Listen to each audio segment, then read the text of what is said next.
ನಮಸ್ತೆ ವೀಕ್ಷಕರೇ, ನಾನು ನಿಮ್ಮ ಮೀತಾ ಕ್ರಿಸ್ಟಲ್, ನ್ಯೂಮರಾಲಜಿಸ್ಟ್. ನೋಡಿ, ಡಿಸೆಂಬರ್ ತಿಂಗಳು ಅಂದರೆ ವರ್ಷದ ಕೊನೆಯ ತಿಂಗಳು ಡಿಸೆಂಬರ್ ತಿಂಗಳಾಗಿರುತ್ತೆ.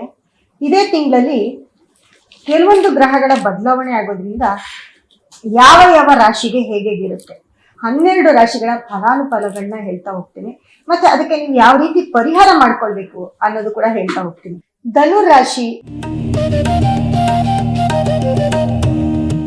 ಧನುರಾಶಿಗೆ ಡಿಸೆಂಬರ್ ತಿಂಗಳಲ್ಲಿ ಹೇಗಪ್ಪ ಇದೆ ಅಂತಂದ್ರೆ, ನೋಡಿ, ನಿಮ್ಮ ರಾಶಿಯಾಧಿಪತಿ ಗುರು ನಿಮ್ಗೆ ರಾಶಿಯಾಧಿಪತಿ ಅವನೇ ಆಗಿರ್ತಾನೆ. ಗುರುವಿನ ಬದಲಾವಣೆ ಆಗುತ್ತೆ. ಮುಖ್ಯವಾಗಿ ನಿಮ್ಗೆ ಸಪ್ತಮದಲ್ಲಿ ಗುರು ಬರ್ತಾನೆ. ಗುರುವಿನ ನೇರ ದೃಷ್ಟಿ ನಿಮ್ಮ ರಾಶಿ ಮೇಲೆ ಬೀಳೋದ್ರಿಂದ, ಧನುರಾಶಿ ಮೇಲೆ ಬೀಳೋದ್ರಿಂದ ನಿಮ್ಮ ಕೆಲಸ ಕಾರ್ಯಗಳೆಲ್ಲ ತುಂಬಾ ಚೆನ್ನಾಗಾಗ್ತವೆ. ಅದೇ ರೀತಿ ನೋಡಿ, ನಿಮ್ಗೆ 3ನೇ ಮನೆಯಲ್ಲಿ ರಾಹು, 4ನೇ ಮನೆಯಲ್ಲಿ ಶನಿ ಇರ್ತಾರೆ.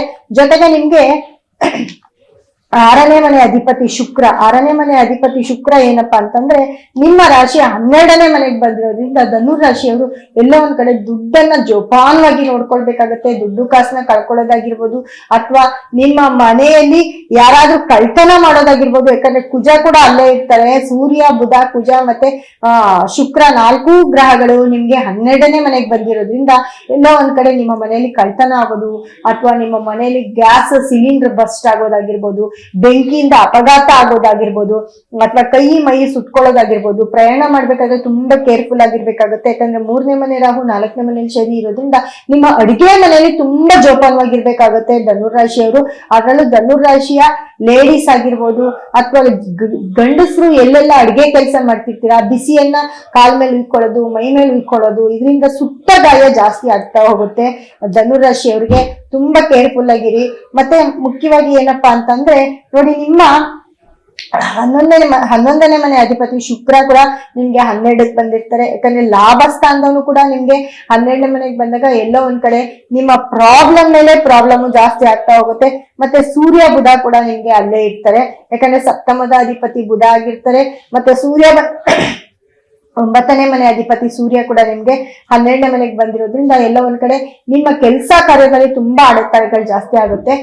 ಮತ್ತೆ ನೆಕ್ಸ್ಟ್ 25ನೇ ತಾರೀಕು ಡಿಸೆಂಬರ್ 25ನೇ ತಾರೀಕಿಂದ ಅದೇ ಶುಕ್ರ ಮತ್ತೆ ಕುಜ ಮತ್ತೆ ಸೂರ್ಯ, ಬುಧ ಈ 4 ಗ್ರಹಗಳು ನಿಮ್ಮ ರಾಶಿಗೆ, ಧನುರಾಶಿಗೆ ಬರೋದ್ರಿಂದ ತುಂಬಾ ಪ್ರಾಬ್ಲಮ್ ಅಲ್ಲಿ ಸಿಕ್ಕಾಕೊಳ್ತೀರಾ. ಯಾಕಪ್ಪ ಅಂದ್ರೆ ಈ 4 ಗ್ರಹಗಳ ಒಂದು ತಾಪವನ್ನ ತಡೆಯೋದಿದೆಯಲ್ಲ, ಅದು ತುಂಬಾ ವಿಚಿತ್ರ ಅಂತ ಹೇಳ್ಬಹುದು.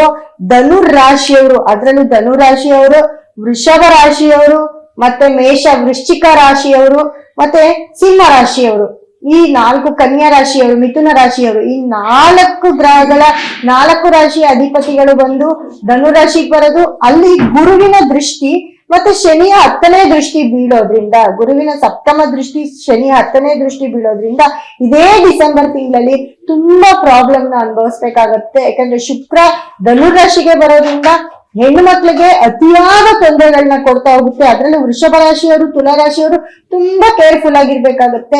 ಇದರಿಂದ ಯಾಕಂದ್ರೆ ಶನಿ ದೃಷ್ಟಿ ಬೀಳೋದು ಸಾಮಾನ್ಯ ಅಲ್ಲ. ಶನಿ ದೃಷ್ಟಿ ನೋಡಿ, ಶುಕ್ರ, ಕುಜ, ಸೂರ್ಯ, ಬುಧ 4 ಗ್ರಹಗಳ ಮೇಲೂ ಶನಿ ದೃಷ್ಟಿ ಬೀಳ್ತಾ ಹೋಗುತ್ತೆ. 10ನೇ ದೃಷ್ಟಿ ಬೀಳ್ತಾ ಹೋಗುತ್ತೆ. ಕೆಲಸ ಕಾರ್ಯದಲ್ಲಿ ತೊಂದರೆ ಆಗೋದಾಗಿರ್ಬೋದು, ಅಥವಾ ನೀವು ಕೆಲಸ ಮಾಡೋ ಜಾಗದಲ್ಲಿ ಯಾರನ್ನಾದ್ರೂ ಒಬ್ರಿಗೊಬ್ರು ಇಷ್ಟಪಟ್ಟು ಮನೇಲಿ ಹೋಗ್ತೀರಾ, ಎಲ್ಲೋ ಒಂದ್ ಕಡೆ ಹೊರಗಡೆ ಹೋಗೋದಾಗಿರ್ಬೋದು, ಅಥವಾ ಮದ್ವೆ ಮಾಡಿದ್ರೆ ಓಡೋಗೋದಾಗಿರ್ಬೋದು, ಅಲ್ಲಿಂದ ನಿಮ್ಗೆ ತೊಂದರೆಗಳು ಸ್ಟಾರ್ಟ್ ಆಗೋದಾಗಿರ್ಬೋದು, ಕೋರ್ಟು, ಕೇಸು, ಕಂಪ್ಲೇಂಟ್, ಈ ರೀತಿ ಹೇಳದ್ನಲ್ಲ, ಹೆಣ್ಣು ಮಕ್ಳಿಗೆ ಮುಖ್ಯವಾಗಿ ಅತಿ ಹೆಚ್ಚು ತೊಂದರೆ ಕೊಡೋದೆ ಈ ಧನುರಾಶಿಯವ್ರಿಗೆ. ಅತಿ ಹೆಚ್ಚು ತೊಂದರೆ ಮೇಲೆ ತೊಂದರೆನ ಅನುಭವಿಸ್ತೀರಾ. ಖಂಡಿತವಾಗ್ಲು ಈ ಡಿಸೆಂಬರ್ ತಿಂಗಳಲ್ಲಿ ತುಂಬಾ ಕೇರ್ಫುಲ್ ಆಗಿರ್ಬೇಕಾಗುತ್ತೆ. ಡಿಸೆಂಬರ್ ಇಂದ ಜನವರಿ ತಿಂಗಳವರೆಗೂ ನೀವ್ ಏನೇ ಮಾಡಿದ್ರು ಧನುರಾಶಿಯವ್ರಿಗೆ ಪಾಸಿಟಿವ್ ಅನ್ನೋದು, ಅದೃಷ್ಟ ಅನ್ನೋದು ಒಂಚೂರು ಇಲ್ಲ. ಎಲ್ಲ ಕಡೆ ಸಿಕ್ಕಾಕೊಂಡು ದುಡ್ಡನ್ನ ಕಳ್ಕೊಳ್ಳೋದು, ಅವಮರ್ಯಾದೆ ಆಗೋದು, ಮದುವೆ ನಿಂತೋಗೋದು, ಅಥವಾ ಯಾರನ್ನಾದ್ರೂ ಕಳ್ಕೊಳ್ಳೋದು, ಯೌಮರ್ಯದಿಂದ ಕಳ್ಕೊಳ್ಳೋದು, ಕೋರ್ಟು, ಕೇಸು, ಕಂಪ್ಲೇಂಟ್ ಆಗೋದು, ಇವೆಲ್ಲವೂ ಕೂಡ ಆಗ್ತಾ ಹೋಗುತ್ತೆ. ಮುಖ್ಯವಾಗಿ ಏನಪ್ಪಾ ಅಂತಂದ್ರೆ ಈ ಅಕ್ರಮ ಸಂಬಂಧಗಳು ಜಾಸ್ತಿ ಆಗ್ತಾ ಹೋಗ್ತವೆ ಇದೇ ಡಿಸೆಂಬರ್ ತಿಂಗಳಲ್ಲಿ. ಹಾಗಾಗಿ ಧನುರಾಶಿಯವರು ಆ ತರ ಏನಾದ್ರೂ ಇದ್ರೆ ಖಂಡಿತವಾಗ್ಲು ಅದನ್ನ ನೀವು ಎಲ್ಲೋ ಒಂದ್ ಕಡೆ ನೀವು ಅದನ್ನ ಕಮ್ಮಿ ಮಾಡ್ಕೊಳ್ಬೇಕಾಗತ್ತೆ. ಇಲ್ಲಾಂದ್ರೆ ಅದರಿಂದ ಹೆಚ್ಚು ನಿಮ್ಗೆ ನೋವನ್ನ ತಂದ್ಕೊಡೋದು ಮತ್ತೆ ಅವಮರ್ಯಾದೆ ಆಗೋದು ಕೂಡ ಜಾಸ್ತಿ ಆಗ್ತಾ ಹೋಗುತ್ತೆ. ಹಾಗಾಗಿ ಧನುರಾಶಿಯವರು ತುಂಬಾ ಕೇರ್ಫುಲ್ ಆಗಿರ್ಬೇಕಾಗುತ್ತೆ.